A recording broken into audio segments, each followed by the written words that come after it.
Saudi আরবে তাহলে যেটা হয় ওটা তোকে করতে হবে। মিলাদ হয় না, তুই করিস না, মানুষকে বাধা দিস, তাহলে সৌদি আরবে যেটা হয় তোকে করতে হবে। আজ থেকে 2 বছর পূর্বে সৌদি আরবের রাজধানী রিয়াজে সালমান খান আর শিল্পা শেট্টি ভারতের নায়ক এবং নায়িকাকে নিয়ে গিয়ে উলঙ্গ ড্যান্স করালো 2-3 দিন পর্যন্ত। তুমি তোমার মার আব্বাকে কবে ড্যান্স করাবে?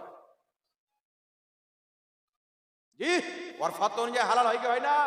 তো সৌদি আরবে যেটা করবে ওটা যদি হালাল হয় তো উলঙ্গ ড্যান্স করা হালাল হয়ে যাবে। হোলি ওয়েন্ডে ইহুদিদের দিন পালন করা হলো, মোবাইলে সার্চ করেন, ইহুদিদের দিন পালন করা হালাল হয়ে যাবে। কিন্তু আমার নবী বলছেন মান তাশাব্বাহা বিকওমিন ফাহুয়া মিনহুম, যে যেই কওমের যেই ধর্মের নকল করবে সে তারই মধ্যে পড়বে। তো তোমরা ইহুদির দিন পালন করেছো সৌদি আরবের রাজধানীতে, আহলে হাদিসদের শেখরা বসে আছে দেখছে, আহলে হাদিসদের শেখরা দেখছে ড্যান্স হচ্ছে, একটা ফতোয়ার ক্ষমতা হয় না কেন? সৌদি আরবের যে বাদশা আছে আমেরিকার হাতে হাত রেখে আছে, ইসরায়েলের হাতে হাত রেখে আছে, আর ওরা জানে এই বাদশার বিরুদ্ধে যদি ফতোয়া দিই আমাদের কচু কাটা করে কেটে দিবে, ছক্কা বানিয়ে দিবে, এ ভয়ে ফতোয়া দেয় না। তাই বেরাদ ইসলাম, সৌদি আরবের ইতিহাস জানতে হবে। 700-800 বছর থেকে সৌদি আরবে প্রত্যেক ইমাম মুহাদ্দিসিন যারা উত্তম চরিত্রের অধিকারী ছিলেন তারা মিলাদুন নবী পালন করছেন, ওখান থেকে এসেছেন। বর্তমান সময়ে এই দুরূদ শরীফকে নিয়ে অনেক ঝামেলা হচ্ছে, জানেন তো। একজন হুজুর বলছে যে একটি হচ্ছে নবী পাকের দেওয়া টুপি, একটি হচ্ছে বাঙালের তৈরি করা টুপি, তো কোনটি টুপি নেবেন? তো মানুষ কি বলবে? নবী পাকের টুপি নেবো, ছাড়বে? কথা বলে। তো বলছে দুরুদে ইব্রাহিম, যেটা নামাজের মধ্যে পড়ি না, আল্লাহুম্মা সাল্লি আলা মুহাম্মাদিন ওয়া আলা আলি মুহাম্মাদ কামা সাল্লাইতা আলা ইব্রাহিমা ওয়া আলা আলি ইব্রাহিম ইন্নাকা হামিদুম মাজিদ, তারপরে বারিক আল্লাহ পড়েন কি পড়েন না নামাজের মধ্যে? তো বলছে নামাজের মধ্যে যে দুরুদ পড়া হয় এটা সর্বশ্রেষ্ঠ দুরুদ, এটাও তার বানানো ফতোয়া। জি, তো নামাজের মধ্যে পড়া হয়, এটা নবী পাক দিয়েছেন। সাহাবা জিজ্ঞাসা করলেন হুজুর নামাজের মধ্যে সালাম তো আমরা বুঝে নিলাম, আপনার প্রতি দুরুদ কিভাবে পাঠ করব? তো নবী পাক সাল্লাল্লাহু তাআলা আলাইহি ওয়া আলিহি ওয়াসাল্লাম এই দুরুদটা শিক্ষা দিলেন যাকে বলা হয় তাশাহুদের দুরুদ। দুরুদে ইব্রাহিমি বলাও বিদআত হবে ওদের ফতোয়া অনুযায়ী। তাশাহুদের দুরুদ, এই দুরুদটা আমরা পাঠ করি, বলছেন এটা নবী পাক দিয়েছেন সর্বশ্রেষ্ঠ দুরুদ, বাকি সব বেকার। বাকি দুরুদের সাথে নবী পাকের কোনো লিঙ্ক নাই, কোনো সম্পর্ক নাই, একমাত্র দুরুদে ইব্রাহিমের সাথে নবী পাকের মোহাব্বত লিঙ্ক আছে, মিল আছে। বাকি সব দুরুদ বেকার। যত দুরুদ যারা পড়বে দুরুদে ইব্রাহিম ব্যতীত সব জাহান্নামে যাবে। বুঝতে পেরেছেন? মানে সবাই জাহান্নামে চলে গেছেন, এই জান্নাতের টিকিট বাড়ছে মানুষকে। জি, বলছে আল্লাহর নবী আল্লাহর ওলি কেউ কিছু করতে পারে না, আর এই মৌলবি বলছে জান্নাত আমরাই দিব। জি, এটা করলে জাহান্নাম, এটা করলে জাহান্নাম। মানে যেই জিনিসটা শরীয়তে অনুমতি রয়েছে, সওয়াবের কাজ রয়েছে, এমন কোন জিনিসকে কোনো ব্যক্তি যদি বলে করলে জাহান্নামে যাবে, ও নিজে জাহান্নামী না? জি, তো যেই মৌলবি এই ফতোয়া দেয় খাস করে তারা নিজেকে আহলে হাদিস বলে, আরেক দল আছে তারা নিজেকে দেওবন্দি বলে। আমি বুঝার জন্য বলছি ভাই, তোমরা বলছো দুরুদে ইব্রাহিম ব্যতীত এই দুরুদ পড়লে জাহান্নামে যাবে, বিদআত নাজায়েজ হারাম, এর সাথে নবী পাকের কোনো লিঙ্ক নাই। তাই যেখানে পড়বে উত্তম দুরুদ দুরুদে ইব্রাহিমই পাঠ করবে, অন্য দুরুদ পাঠ করবে না। আমি বলবো তোমার ফতোয়া অনুযায়ী তো সমস্ত আহলে হাদিস জাহান্নামী হয়ে গেল। দেওবন্দীদের এই ফতোয়া অনুযায়ী সমস্ত দেওবন্দি জাহান্নামী।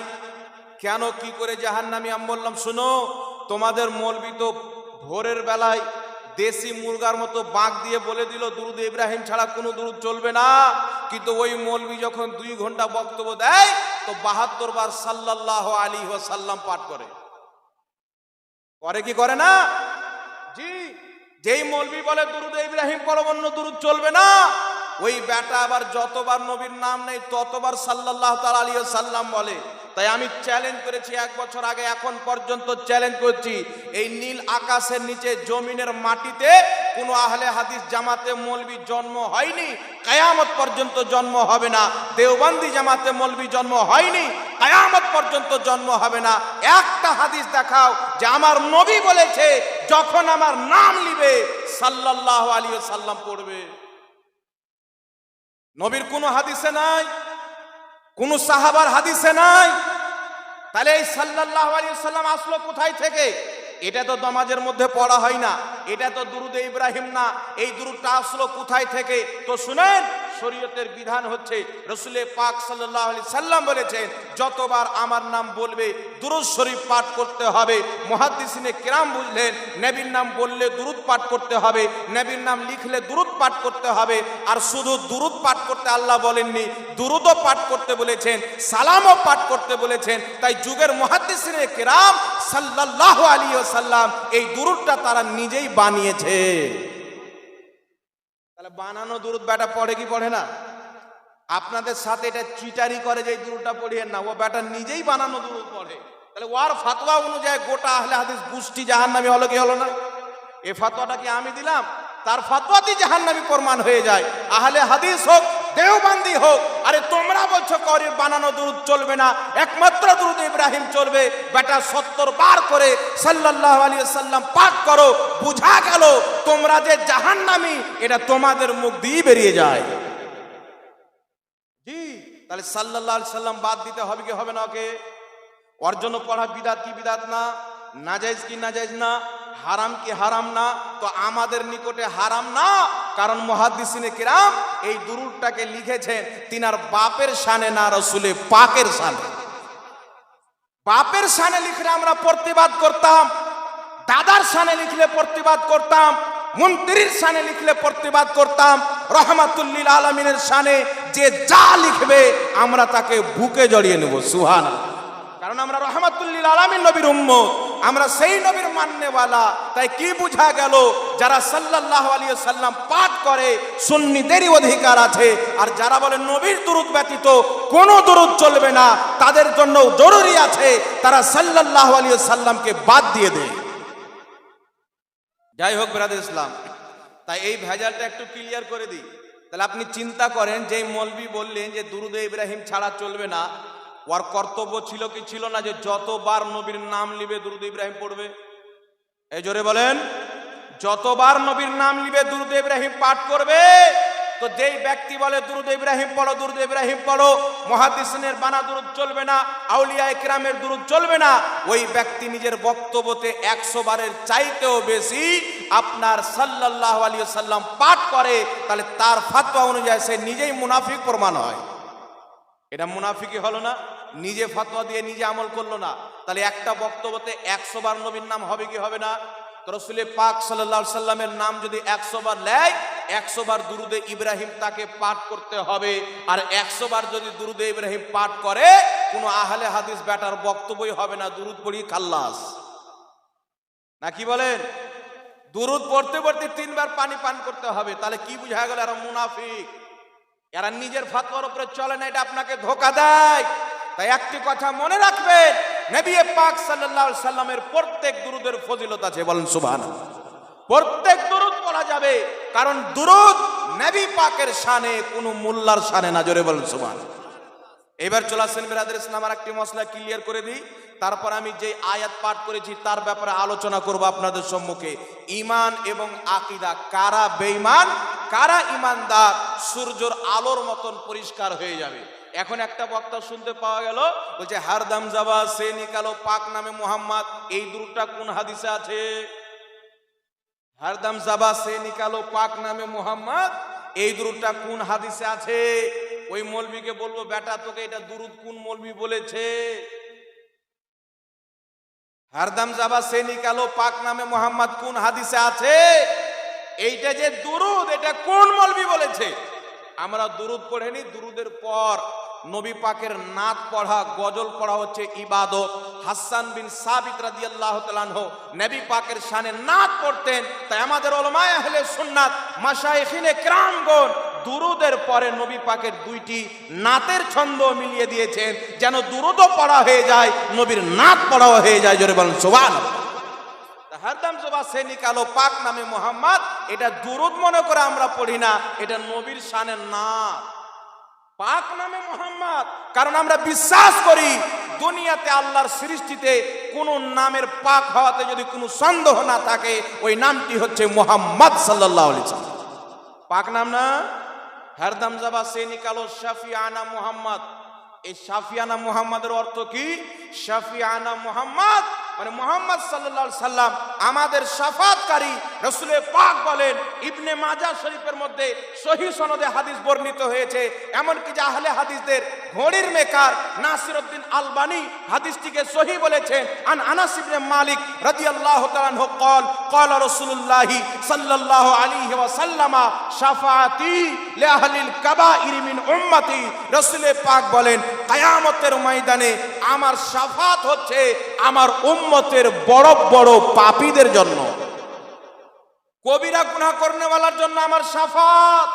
তাই আমরা বলি শাফিয়ানা মুহাম্মদ, কিয়ামতের ময়দানে আমাদের শাফাতকারী মুহাম্মদ রাসূলুল্লাহ। জোরে বলেন সুবহানাল্লাহ।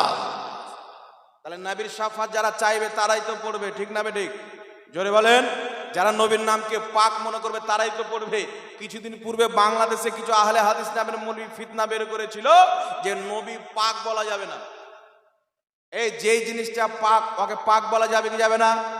পাককে পাক বলা, নাপাককে নাপাক বলা, কাফিরকে কাফির বলা, মুমিনকে মুমিন বলা, মুনাফিককে মুনাফিক বলা, এরই নাম হচ্ছে ঈমান।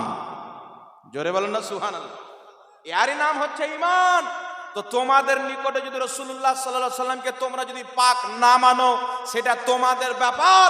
কারণ তোমাদের যখন আকীদার কিতাব আমরা পড়ি, তোমরা লিখেছো নবী মরে মাটির সাথে মিশিয়ে গেছে।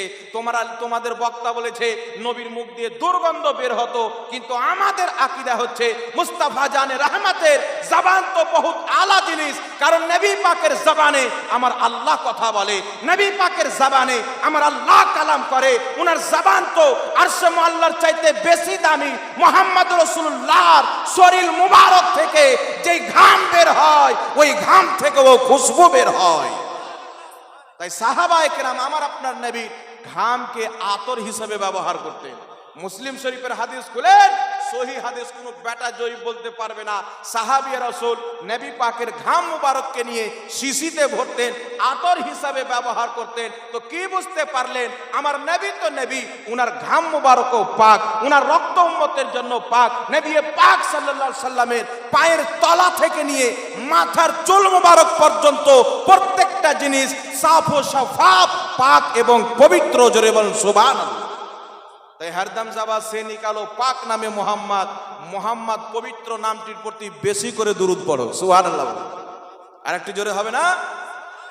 তাই তিরমিজি শরীফের মধ্যে হাদিস, উবাই বিন কাব রাদিয়াল্লাহু তাআলা আনহু বলছেন, আমি নবী পাককে বললাম, হুজুর আমি যেই সময়টুকু জিক্র আজকার করি, ওয়াজাইফ করি, ওই সময়কে 4 ভাগে বিভক্ত করে 1 ভাগ যদি আপনার প্রতি দুরূদ পড়তে কাটিয়ে দিই, ইয়া রাসূলুল্লাহ কেমন হবে? আমার আপনার নবী বলছেন, ক্বালা মা শিতা ফাইন জিত্তা ফাহুয়া খায়রুল লাক। আমার নবী বলছে কিছু বাড়াইতে পারে তোমার জন্য উপকার হবে। তো হুজুর আমি যেই সময়টুকু জিক্র আজকার করি তাকে 4 ভাগে বিভক্ত করে 2 ভাগ যদি আপনার প্রতি দুরূদ পড়তে কাটিয়ে দিই কেমন হবে? আমার নবী একই কথা বলছেন, বাড়িয়ে দিতে পারলে ভালো হবে। আবার সাহাবী বলছেন, হুজুর তাহলে 3 ভাগ পড়বো। নবী পাক বলছেন আরো বাড়িয়ে দিলে উপকার হবে।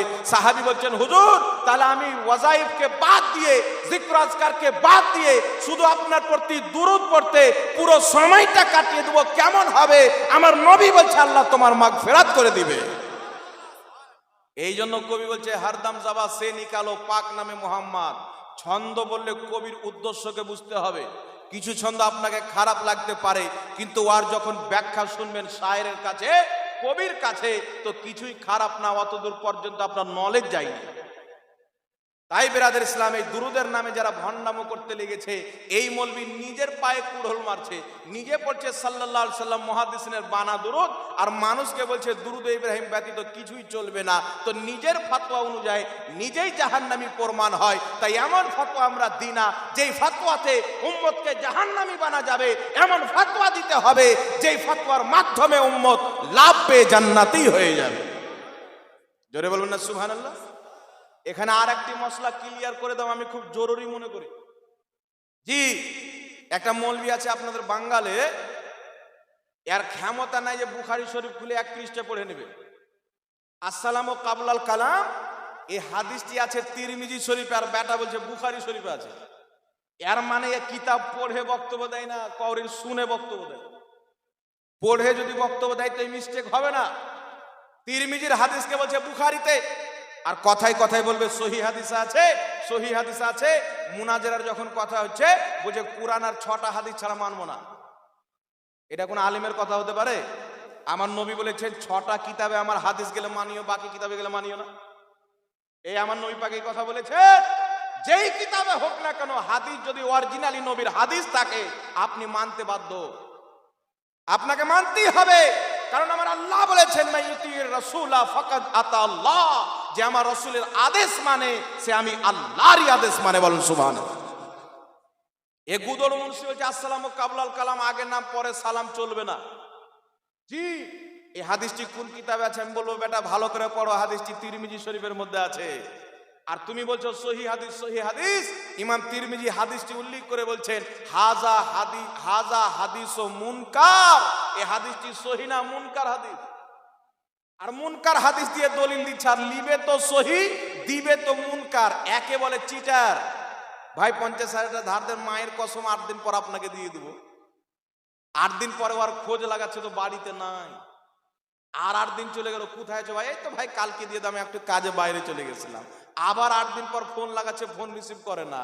এইরকম হচ্ছে চিটার। লিবে তো সহি হাদিস আর দলিল দিচ্ছে মুনকার হাদিস দিচ্ছে। মুনাফিক না? এই জোরে বলেন, মুনাফিকের পরিচয় কি পরিচয় না?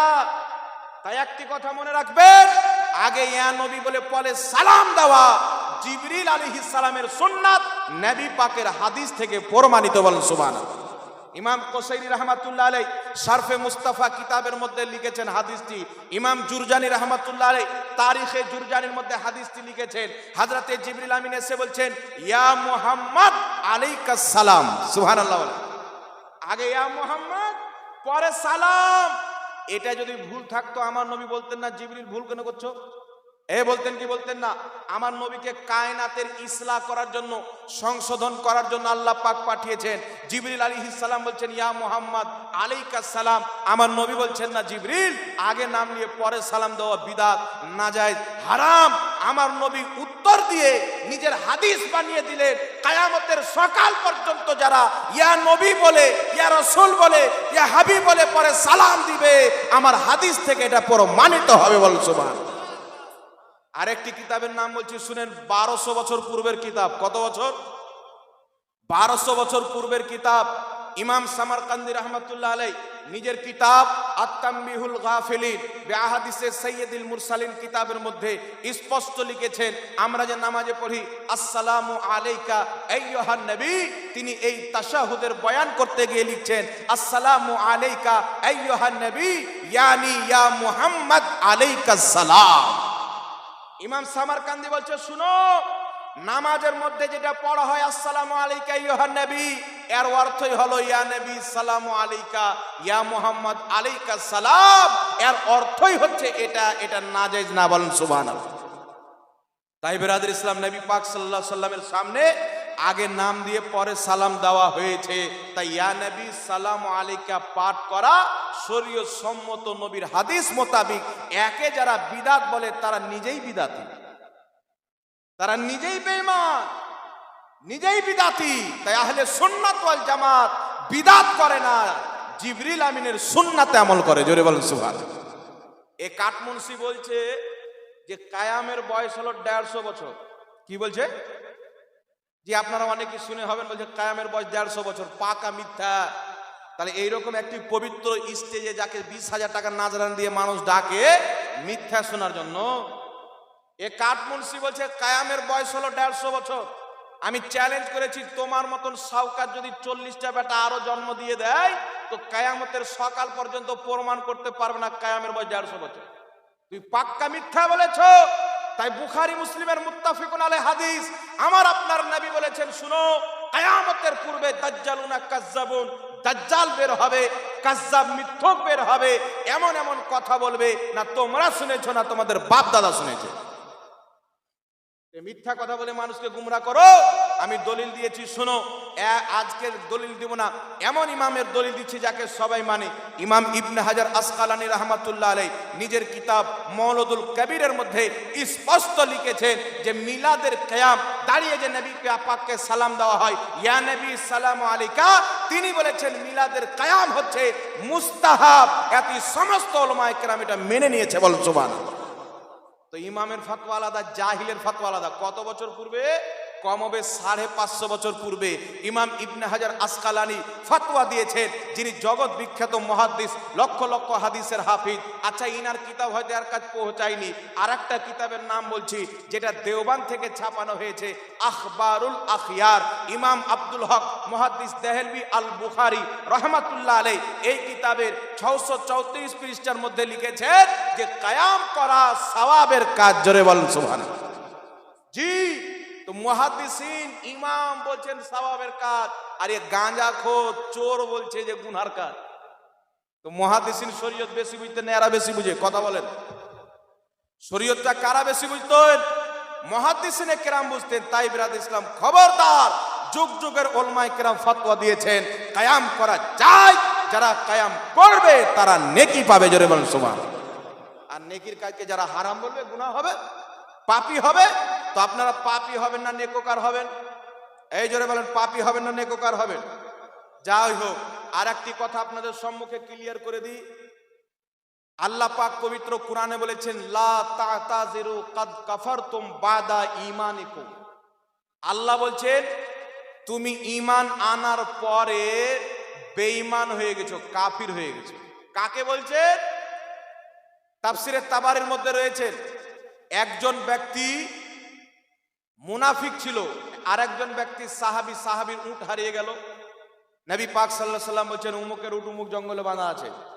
এ মুনাফিক বলছে, মুহাম্মদ বলছে উমুকের ইট উমুক জঙ্গলে বাঁধা আছে। মুহাম্মদ কি গায়েব জানে? ও তো গায়েব জানে না। আমার আল্লাহ পাক তো সব জানেন। জানেন কি জানেন না? আল্লাহ বলছে, জিবরিল, আমার নবীকে যে আমি অসংখ্য গায়েবের ভান্ডার দান করেছি, আজকে আমার নবীর ইলমে গায়েবের উপরে আঙুল তুলেছে মুনাফিক, তুমি আয়াত নিয়ে চলে যাও।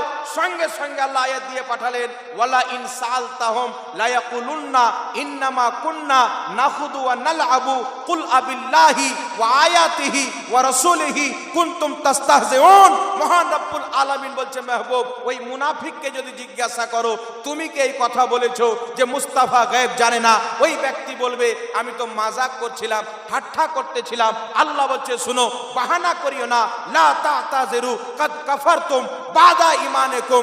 বাহানা করিও না, তুমি ঈমান আনার পর আমার নবীর গায়েবকে অস্বীকার করার কারণে কাফির হয়ে গেছো। জোরে বলেন না সুবহানাল্লাহ। তাহলে নবীর গুস্তাখের উপর আল্লাহ কাফিরের ফতোয়া দিলেন কি দিলেন না? আর একটি আয়াত বলি শুনেন।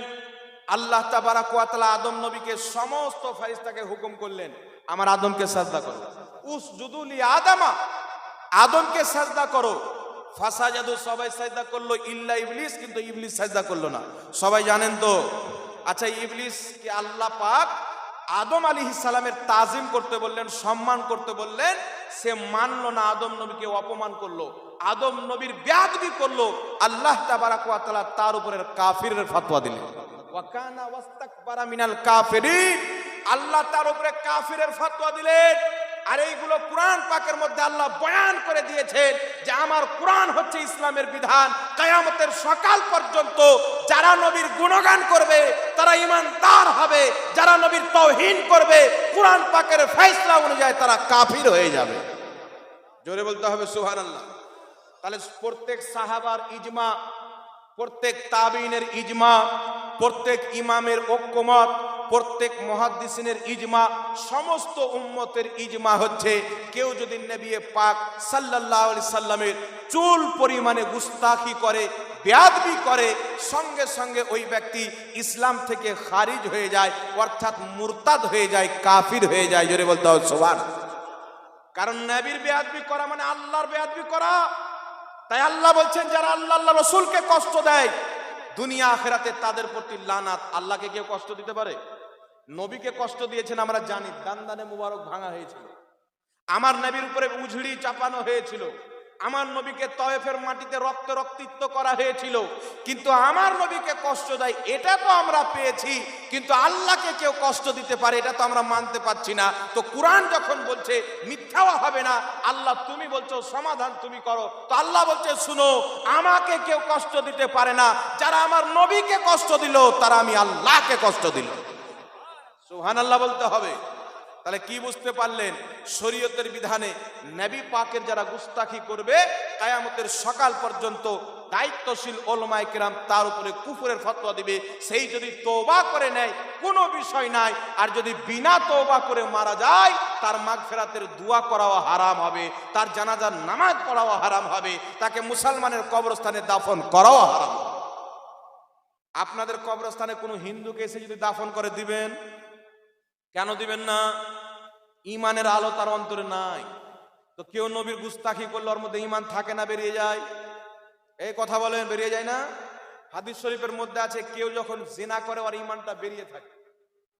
জি, তো নবীর গুস্তাখি করা জিনার চাইতে নিকৃষ্ট কাজ, কারণ জিনা হচ্ছে গুনার কাজ, সুদ হচ্ছে গুনার কাজ, কিন্তু নবীর গুস্তাখি করা হচ্ছে কুফরি কাজ।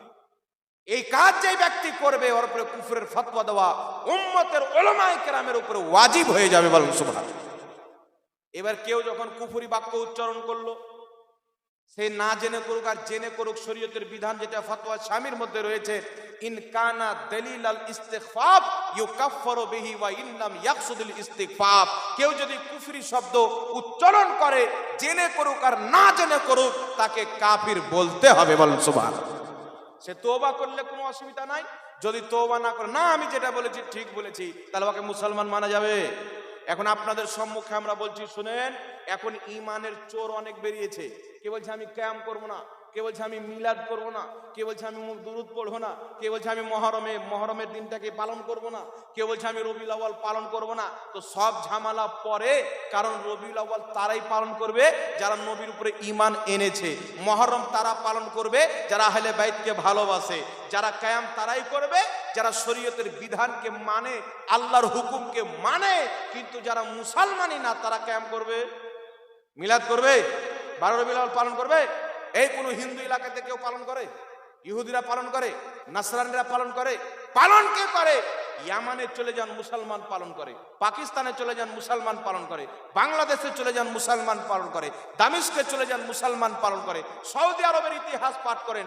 আজকে থেকে 100 বছর পূর্বে সর্বপ্রথম সৌদি আরবের যত ইমাম ছিল, মুহাদ্দিস ছিল, মুহাক্কিক ছিল, তারা সবাই মিলে 12 রবিউল আউয়ালে যখন চাঁদ উঠতো, একদিন দুই দিন না, পুরো মাস মিলাদুন নবী তারা পালন করতো, বলেন সুবহানাল্লাহ। আজকে একজন বুদর মুন্সি গিয়েছে সৌদি আরব উমরা করতে, বলছে যে এখন মক্কা মদিনার লোক 12 রবিউল আউয়াল বলতে বুঝে না। আমার বাড়ি ঝাড়খণ্ড, রাজমহল, সাহেবগঞ্জ জেলা। আমার বউ দেখতে কেমন, আমার ছেলে কেমন, আমি কেমন, এটা আমার গ্রামের লোক চাইতে বেশি আপনাদের পেটকা বাড়ির লোক জানে। কে গ্রামের নাম? এ পাটিকা বাড়ির লোক বেশি জানে না আমার গ্রামের লোক বেশি জানে? তো সৌদি আরবের নবী জন্ম নিল, সৌদি আরবের লোককে খবর নাই, ভারতের লোক বুঝে নিল। দেখেন যুক্তি দেখেন। আচ্ছা চাল বেটা। ইমাম হালবি রাহমাতুল্লাহ আলাইহি সিরাতে হালবিয়ার মধ্যে লিখেছেন, যখনই 12 রবিউল আউয়ালের চাঁদ উঠবে, পুরো আরববাসী, শুধু সৌদি আরব না, কাতার, দুবাই, ইয়ামান, জর্ডান, লেবনান, শামদাস, দামেস্ক, যত আরব কান্ট্রি আছে, সমস্ত আরব বিশ্বের ঈমানদার মিলাদুন নবী পালন করতে ব্যস্ত হয়ে যায়, বলেন সুবহানাল্লাহ। আজকের সৌদি আরব লিবেন না তখনকার সৌদি আরব লিবেন? জোরে বলেন। 700-800 বছর পর্যন্ত সৌদি আরবে ইসলাম ছিল না। আমার নবী বলেছেন আল মালহামাতুল উজমা, আরব ধ্বংস হয়ে যাবে, কিয়ামতের পূর্বে আরবিরা বরবাদ হয়ে যাবে, কারণ এমন কোন আমেরিকান কালচার, ইহুদি কালচার নাই যেটা এদের মধ্যে হবে না। এখন হালাত তো জানেন আপনারা। তাই ব্রাদার ইসলাম, দলিল সৌদি আরব না, দলিল হচ্ছে কুরআন ও হাদিস এবং আল্লাহ রসুল যাকে দলিলের যোগ্য বানিয়েছেন ওই ব্যক্তিকে আমরা দলিল হিসেবে মানি। যেমন সাহাবায়ে কেরাম, যেমন ফুকাহায়ে কেরাম। আল্লাহ কুরআন পাকে বলছেন, ইয়া আইয়ুহাল্লাযীনা আমানু আতিউল্লাহ ওয়া আতিউর রাসূল ওয়া উলিল আমরি মিনকুম।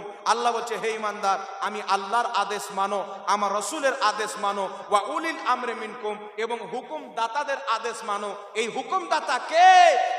আপনার কিতাব আল হাকিম আল মুস্তাদরাক আলা সহিহাইনের মধ্যে ইমাম হাকিম রাহমাতুল্লাহ আলাইহি সহিহ সনদে হাদিস বর্ণিত করেছেন। বিখ্যাত সাহাবী জাবির ইবনে আব্দুল্লাহ রাদিয়াল্লাহু তাআলা আনহু বলছেন, আল্লাহ পাকের এলান উলিল আমরে মিনকুম, হুকুমদাতাদের আদেশ মানো, ইয়ানি উলামা ওয়াল ফুকাহা, অর্থাৎ হক্কানি আলিম এবং ফকিহদের আদেশ মানো। বলেন সুবহানাল্লাহ।